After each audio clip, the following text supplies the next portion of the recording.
Hey, what is up guys? Welcome back to Life on the Wrist. Hope you guys are doing well today. Provenance is something that has become extremely important within vintage watch collecting, and today we're going to be discussing a watch that has exactly that. It's going to be a very interesting lot to go at auction. This is a Patek Philippe reference 570 that belonged to Andy Warhol. Obviously Andy Warhol has a lot of provenance. Anything owned by such an influential person is going to go for a premium, but it's going to be interesting to see what this 570 goes for. One, because of the format, and two, because of the type of watch it is. So we're going to be talking about this sort of topic, the watch that's going to be auctioned. I'll put up pictures and I'll put up some pictures so you can see the watch that we're going to be specifically talking about. But this is some really exciting news. I think when a watch of significant provenance comes to the watch auctions, I think it's really interesting to see how they sell. So pretty excited about this. So without further ado, let's just get straight into it. So Andy Warhol is an artist and filmmaker, and was really an influential part of culture, a culture of the world. And he was an avid watch collector. He has had a lot of watches that sold at auction. There was an auction in 1988 that sold off a lot of his watches, and this is one of those watches. So this is actually the second time that this watch came to sort of the auction world. In 1988, like I said, there was an auction titled the Andy Warhol Collection that was put on by Sotheby's, and this sold a lot of watches that belonged to him. The watch that in question that we're talking about is a Patek Philippe reference 570 from the year 1954.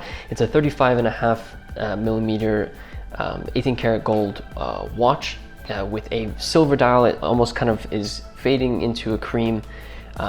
Time only function, so you've got hours, minutes, and then a really beautiful blued seconds hand. Obviously Patek Philippe and Geneva written, or Patek Philippe and Geneva written at towards 12 o'clock. But what also makes this a very important watch is that this was actually sold by Hausmann, and so it is a double-signed Patek Philippe. You've got the name of Patek Philippe and then Hausmann, which was a jeweler founded quite a while ago, and so double-signed watches just in general are a little bit more, sometimes they will sell for a premium, and this Hausmann is obviously going to be very influential here. The watch was actually sold in 1955, and then there's an extract from the archives that's going to come with this watch. It then appeared in the Sotheby's auction that I mentioned in 1988, and that catalog is actually going to come with this watch. So super interesting to see there. The watch itself is really in very good condition. There's some oxidation of the gold on the sort of dial side of the case, which I think is quite nice. I really am a fan of that. I think it makes the case have a little bit more of a unique look to it. The dial is fairly clean. There is some sort of markings at the 3 o'clock hour marker, which is obviously it's a gold applied hour marker. There is some markings there, but it's nothing that really deters you from this specific watch, I don't think. But everything looks really sharp on it. The lugs look really sharp.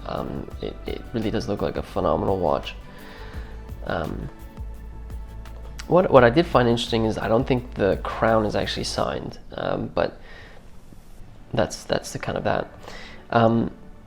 So a couple things with this watch. Oh, I also should mention, just before we start going into that, what's interesting is this is part of an online auction that Christie's is going to have. It's called the Watches Online, the New York edition auction. It's taking place between the 8th of June and I believe the 22nd of June is when the whole thing ends, but I think this watch is only going to be available until the 10th to bid on.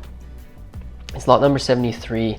I find it very interesting that a watch with this type of provenance is going to be in a online watch auction. I would have imagined that this type of watch would have been in a live auction to build up a lot of sort of interest and hype within the watch collecting community, and it would have been an online, it would have been in a in-person live auction. But you know what, things are changing, the world is changing, online auctions are becoming a lot more common, and so maybe this is just one of those watches.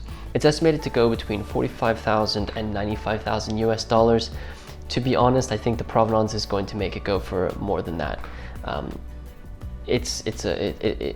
The provenance of this is going to be very interesting, and it's very easy to track the history of this watch as well. So a couple things that I find interesting. I mentioned that the online format is quite an interesting sort of twist to the story of this watch. I think the fact that it's a double signed 570 is going to be very important. You know, the 570, you can actually find 570s similar in design to this one for not very difficult. It's not very difficult to find 570s in this condition and this type of variation of the 570. So on the surface, it's a very sort of, I don't want this to come across arrogant, but it's certainly maybe a very basic watch from Patek Philippe, right? But then there's other factors that play into this. So the fact that it's double signed, I think Patek Philippe and Hausmann, that double signature is going to, I think, add a little bit of a premium to it. And then I think the fact that it is it belonged to Andy Warhol, who's a very significant person in the history of the world, really, and culture, is going to make it go for an additional premium there. I think this will actually be a very good test to see what these two factors can do to a relatively basic watch from Patek Philippe. So I'm excited to see the results of this. It's weird that it's an online auction. However, I think it's going to be very exciting to see what it sort of sells for. The 570 is actually one of my favorite Calatrava references. I like the ones with the two-tone dial with the Brega numbers. I think that's a really incredible 570. This one is equally as beautiful, and should be quite interesting to see what it goes for. If this wasn't Andy Warhol's, I actually think this would go for above the estimates as well. I think double signed is really important. I also really think the oxidization on the case is quite interesting, and it gives it a little bit more of a different feel. We have a Vacheron Constantin in the store right now, which has a little bit of oxidation on the case, the 18 karat gold case. It's a reference 4963. It's got a little bit of oxidation on the case, and it really does give it just a different warmth to the case, which I think is really cool. Yeah, super excited to see what this ends up going for. And we'll definitely do a follow-up either on the podcast, or we'll just do an article about this, so you can check this one out. Let me know in the comment section below what you think about this reference 570. I'd love to hear your thoughts. If you are new to Life on the Wrist, we create videos about watches, everything from vintage to modern.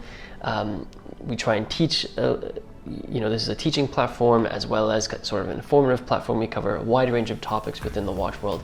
So if you are interested in those types of videos, be sure to hit that subscribe button. If you wouldn't mind hitting that like button for us, it really does help us out with our analytics, so that would be really helpful for us. And if you have some friends who would be interested in the Life on the Wrist and the watch content that we create here, be sure to share this video with them. We'd love to grow the Life on the Wrist family with you. And with that said, guys, thank you so much for watching, and until next time.